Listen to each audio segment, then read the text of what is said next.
If you were offered to kill your whole family for the sake of world's peace, would you do it? I know. It is a tough question. It was a tough question for Uchiha Itachi too. To make it even worse, he had to murder not only his family, but his whole clan. Killing his clan, or the Uchiha incident, is one of the most controversial incidents in the Naruto series. While Itachi Uchiha is one of the most popular characters in Naruto, his action has had long, volatile consequences, which Itachi somewhat predicted but did not want. But was it the right thing to do? Well, we will cover that in this video. So sit back, relax, and grab your popcorn, because I'm about to uncover the answer of a really controversial debate. By the way, this is my personal opinion, so please don't hate me in the comments. Also, feel free to leave your own opinion on this topic, and I'll respond. Let us begin. If you watched Naruto, I'm sure you already know what happened that night. But for those who aren't familiar with the Uchiha incident, I'll try to explain it for you as simple as possible. In a single night, Itachi Uchiha, who was 13 years old at the time, killed his entire clan, leaving only one survivor, Itachi's younger brother Sasuke. Itachi then left Konoha and was declared a missing nin, or rouge ninja. The incident was labeled as the action of Itachi alone, the cause being dispute within the clan. However, this is only how it appeared. Itachi is much more complicated than it seems. 8 years before the Uchiha incident, Tobi, thought to be Madara Uchiha at the time, instigated the attack of the nine-tailed fox by using the Uchiha's signature, Sharingan. The government of Konoha, led by Danzo Shimura, began suspecting the involvement of the Uchiha clan. Uchiha clan and Konoha village weren't in the best terms at that time, and the leader of Uchihas, Itachi's father, Fugaku Uchiha, once stated that with power of his Mangekyo Sharingan, he's able to control a powerful nine-tailed best known as Kurama. This led to Danzo suspecting Uchiha clan for the involvement in the previously mentioned incident. Acting on this suspicion, the Konoha government confined the Uchiha to one section of the village and began to ostracize them. Angered and hurt by this suspicion and treatment, the Uchiha clan planned to stage a coup and planted many young Uchiha prodigies in many Konoha military institutions. Itachi Uchiha was sent to the ANBU and was made the captain at the age of 12.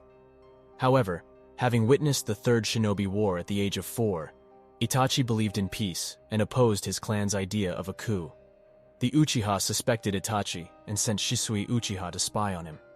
Shisui, who shared Itachi's views, planned to use the mind manipulation, or the Kotoa Matsukami, of his Mangekyo Sharingan on the Uchiha's leaders to avoid the coup. Danzo, who hated the Uchihas and wanted the Kotoa Matsukami for himself, killed Shisui and took his right eye. Shisui left his left eye on Itachi Uchiha before dying, but the Uchiha suspected Itachi of killing Shisui. This is where it gets hard for Itachi. Danzo gave a shaken and hostile Itachi two options. The Uchiha go through with the coup and get exterminated, or only Sasuke Uchiha can be saved provided Itachi Uchiha kills his entire clan. It was a hard choice to make, and it caused Itachi a lot of pain and stress. I mean, who would want to kill his own family even for the peace in the world? Well, Itachi made his decision and chose the latter. He chose to protect his village, Konoha, over his clan. But why?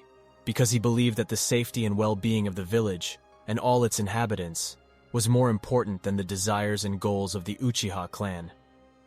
He also knew that Uchiha's plan to overthrow Konoha would lead to a war that would only bring suffering and death to both the Uchiha and the village. Itachi's actions were motivated by his love for his village and his desire to protect it, even if it meant betraying his own clan. Itachi then met Tobi, also known as Obito, outside Konoha, and offered to help in his revenge on the Uchiha clan if he left the rest of the Konoha alone. Tobi agreed to Itachi's terms and decided to help him kill his entire clan. Quick reminder, Tobi is also from Uchiha clan. Obito's hate for the Uchiha was simply a result of Madara's animosity towards the clan, as they had betrayed him long ago and had decided to side with the Senju-led government. And then it happened. Unbeknownst to anyone, Tobi slaughtered the military portion of the Uchiha clan while Itachi killed the civilians. If I did not mention that Fugaku was Itachi's father, well, no, you know it. This is important because he also murdered his own parents. Before he entered his house, he was ready to fight his own father, who was really powerful at the time. I don't know how that fight would end up, but in the end, it did not matter. Fugaku clearly stated that he did not want to engage in a death match with his own son and decided to sacrifice himself instead. In his final words, he told Itachi that even though their philosophies may differ from each other, he was still proud of him.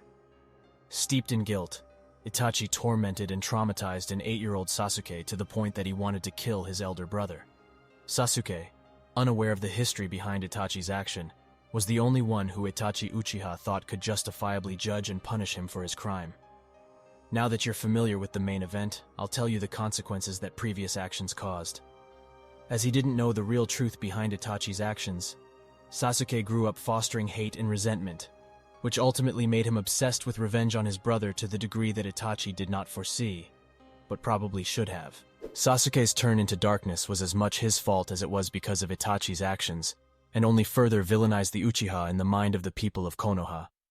The whole incident left Itachi with his hatred and his brothers, whom he loved more than anyone, while leaving Danzo with no accountability and a powerful Sharingan.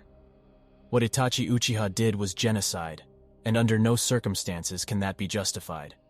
If we were to look for why the Uchiha incident happened, we would have to start with the hostility between the Uchiha and the Senju. Tobirama Senju never trusted the Uchiha, and the Senju-led Konoha government also distrusted the Uchiha, who in turn resented this discrimination.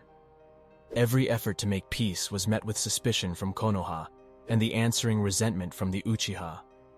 While Danzo and Tobi can be hated as the main villains, Itachi Uchiha's actions are his own, and while it seemed necessary to him at the time, it led to worse consequences than he could have imagined. The Uchiha incident seems like a self-fulfilling prophecy, which could have been avoided with a little consideration and effort, and perhaps both Konoha and the Uchiha could have achieved the peace Itachi Uchiha dreamed of. Thank you for watching as we delved into the thought-provoking question of whether Itachi's choice to eliminate his clan was right or wrong. The moral complexities surrounding his actions challenge us to reconsider our perspectives and contemplate the delicate balance between duty and personal sacrifice. If you disagree with my opinion and would like to leave your own opinion on this topic, please feel free to do so in the comments section, and don't forget to subscribe for future content. Stay curious, and thank you for being a part of our community.